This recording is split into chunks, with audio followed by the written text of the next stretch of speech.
warahmatullahi wabarakatuh.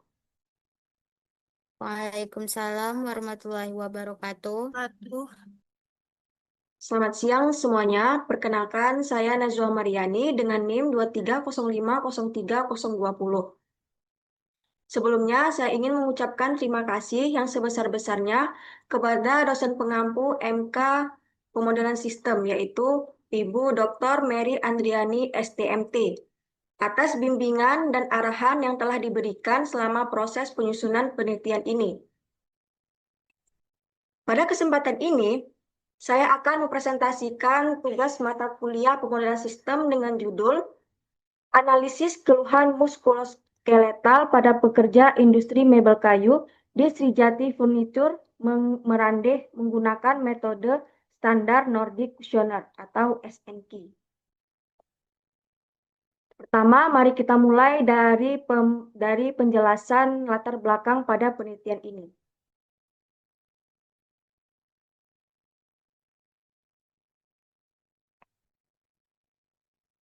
Latar belakang, industri mebel kayu memiliki aktivitas kerja manual dengan postur tubuh tidak ergonomis dan gerakan berulang. Pekerjaan seperti memotong, mengamplas, dan merakit kayu menyebabkan beban fisik tinggi. Kondisi kerja tersebut memicu keluhan muskuloskeletal pada bagian punggung bawah, bahu, dan leher. Diperlukan metode untuk mengukur tingkat keluhan secara akurat, yaitu dengan standar Nordic Questionnaire atau SNQ. Hasil SNQ digunakan untuk mengetahui bagian tubuh yang paling sering mengalami keluhan dan merancang perbaikan ergonomi. Dalam penelitian ini, ada 3 konsep utama yang digunakan, yaitu yang pertama adalah ergonomi. Ergonomi berasal dari kata Yunani, yaitu ergo atau kerja, dan nomos yang artinya adalah hukum. Yang berarti ilmu yang mempelajari hubungan antara manusia, alat, dan lingkungan kerja agar tercipta sistem kerja yang aman, nyaman, efisien, dan produktif.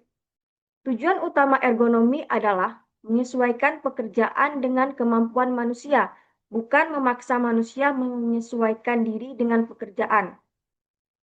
Dan yang kedua adalah gangguan muskuloskeletal.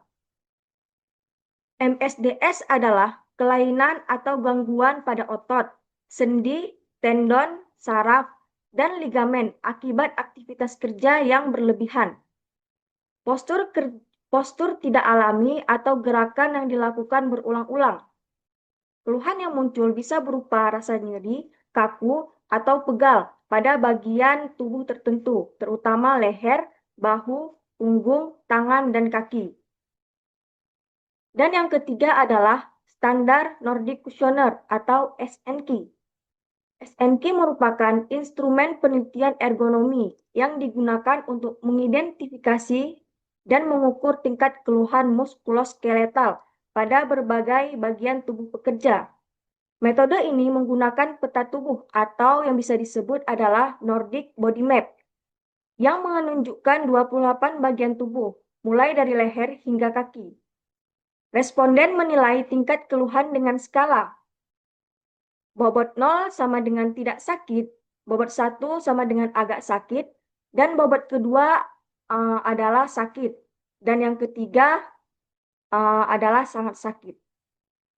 Hasil dari kuesioner SNQ akan diolah dalam bentuk skor dan presentasi untuk menentukan bagian tubuh mana yang paling sering mengalami keluhan dan seberapa berat tingkatnya.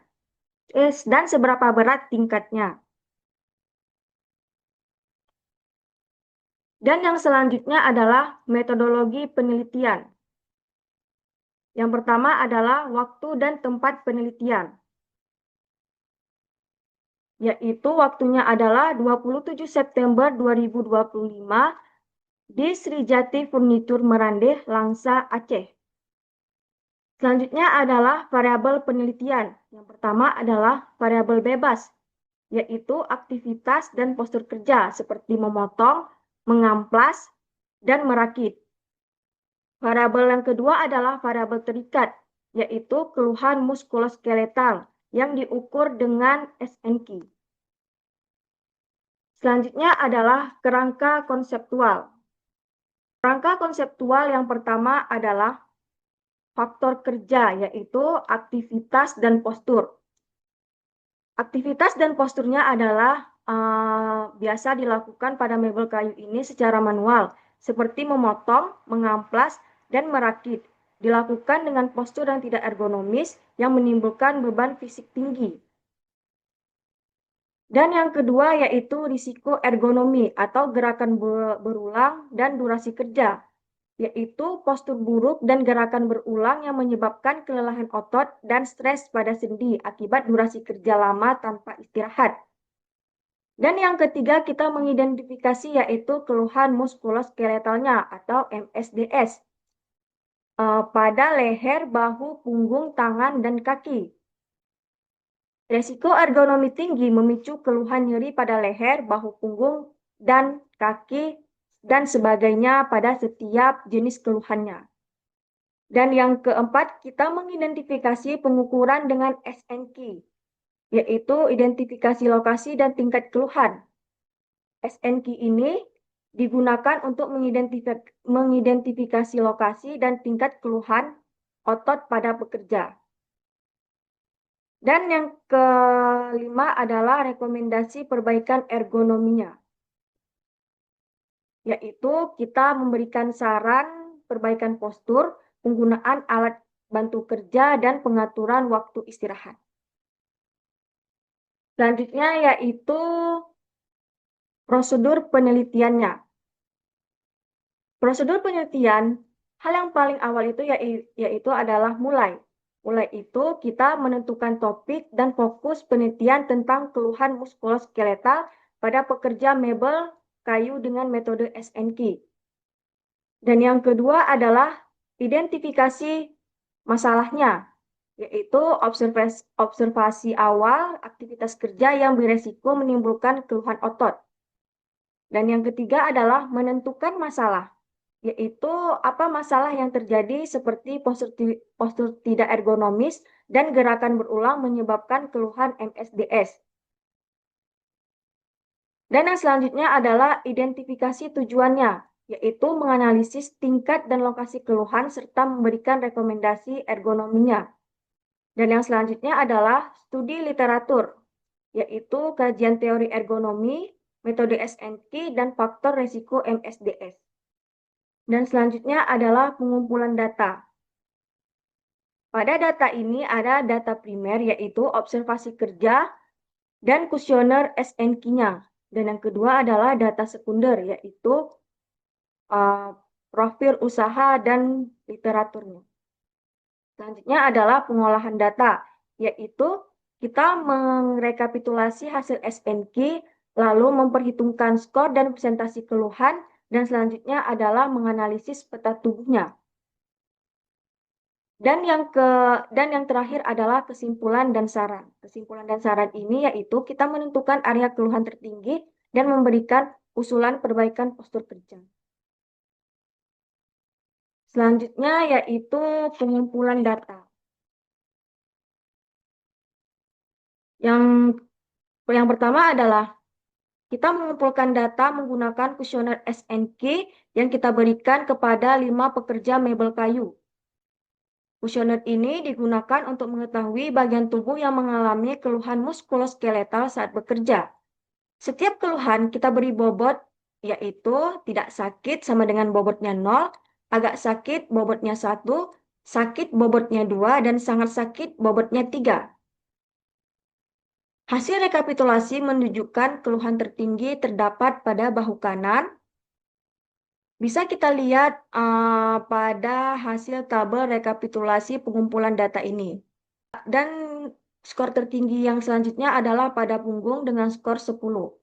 Area ini paling sering mengalami tekanan akibat postur kerja yang kurang ergonomis.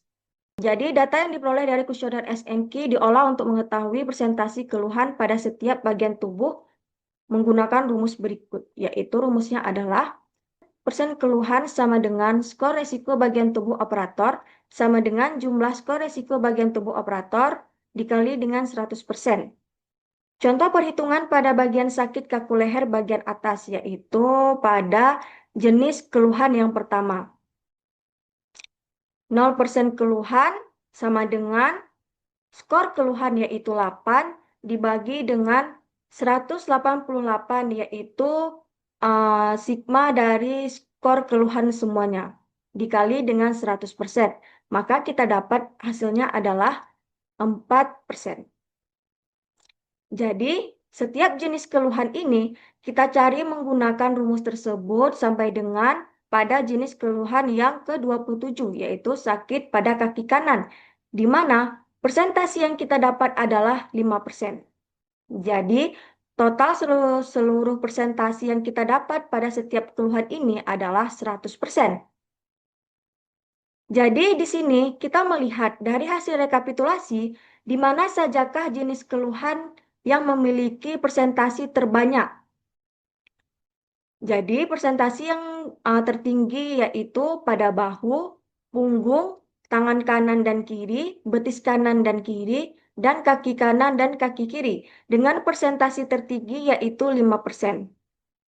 Hal ini menunjukkan bahwa bagian tubuh tersebut merupakan area yang paling sering menerima tekanan akibat aktivitas kerja yang berat dan berulang.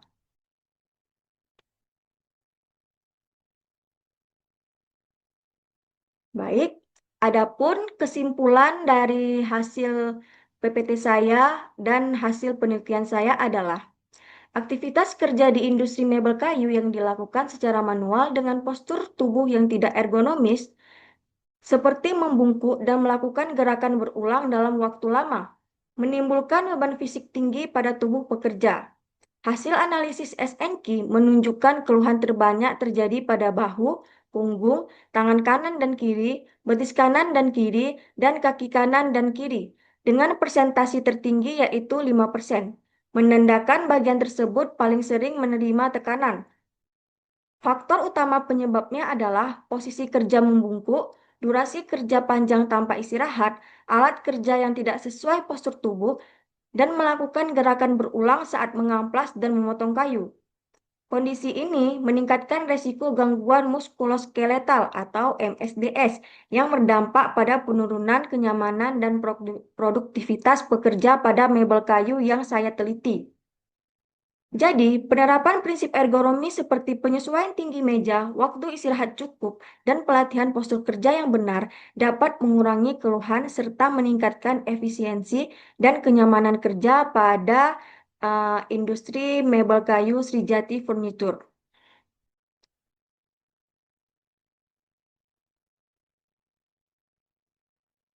Baik, selanjutnya yaitu dokumentasi pada saat saya melakukan penelitian. Yang pertama adalah mewawancarai pekerja yang pertama.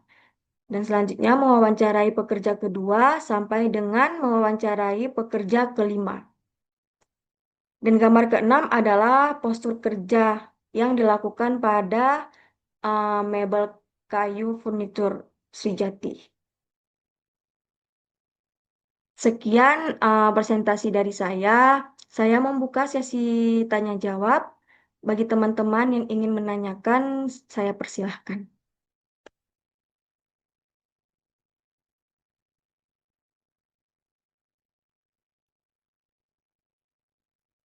Baik, Najwa Mariani. Saya Nabila Putri ingin bertanya, Baik, silahkan. kenapa Najwa memilih menggunakan metode standar Nordic Questionnaire atau SNQ di dalam penelitian Najwa? Kenapa saya... Mungkin sekian pertanyaan dari saya. Baik, terima kasih Nabila Putri atas pertanyaannya. Izinkan saya menjawab pertanyaannya. Jadi tadi pertanyaannya, kenapa saya memilih metode SNQ ini pada penelitian saya? Jadi, Iya. menurut saya SNQ ini merupakan metode yang sederhana, namun dia sangat efektif untuk mengidentifikasi dan mengukur tingkat keluhan otot pada berbagai bagian tubuh pekerja pada mebel kayu tersebut. Dan metode ini juga sudah banyak digunakan dalam penelitian ergonomi dan sudah terbukti reliable untuk menilai resiko gangguan muskuloskeletal secara cepat dan akurat. Jadi, menurut saya SNQ ini sangat mudah untuk mengidentifikasi setiap keluhan yang terjadi pada setiap pekerja. Sekian jawaban dari saya. Apakah bisa diterima, Nabila Putri? Baik, jawabannya sangat bagus dan dapat diterima. Terima kasih, Nazwa. Selanjutnya, apakah teman yang lain ingin memberikan pertanyaannya? Saya persilahkan. Baik, Nazwa izin bertanya. Sebelumnya saya Siti Aisyah izin bertanya. Eh, Bagaimana cara Nazwa menentukan bagian tubuh mana yang paling banyak mengalami keluhan? Seperti yang sudah sebelumnya, terima kasih kepada Siti Aisyah yang sudah memberikan pertanyaannya. Sebelumnya sudah saya jelaskan pada pengumpulan dan pengolahan data, yaitu data diperoleh dari hasil kuesioner SNQ yang diisi oleh setiap pekerja, yaitu saya pada penelitian saya memiliki 5 pekerja yang diisi di em, setiap kuesioner yang telah saya berikan kepada pekerja tersebut. Setelah itu, setiap bagian tubuh pada jenis keluhan itu diberi skor berdasarkan tingkat rasa sakit, yaitu 0 sampai 3, yang sudah saya jelaskan tadi pada materi saya. Lalu, setelah diisi semuanya, saya merekapitulasi dan menghitung persentasinya. Setelah itu, saya melihat jenis keluhan manakah yang memiliki skor tertinggi, berarti paling paling sering mengalami keluhan. Jadi begitulah cara menentukan bagian tubuh mana yang paling banyak mengalami keluhan pada penelitian ini dengan metode SNQ. Sekian jawaban dari saya, apakah bisa diterima? Baik, Nazwa, terima kasih atas jawabannya. Bisa diterima. Mungkin sekian sesi tanya jawab yang yang bisa saya lakukan pada presentasi kali ini. Sekian presentasi dari saya mohon maaf jika ada kekurangan dan salah kata dalam penyampaian saya pada presentasi kali ini. Dan saya mengucapkan terima kasih kepada teman-teman saya yang sudah bersedia menjadi audiens pada presentasi saya dalam melaksanakan tugas saya kali ini. Sekian, saya akhiri. Wabillahi taufik wa hidayah. Assalamualaikum warahmatullahi wabarakatuh. Waalaikumsalam warahmatullahi wabarakatuh.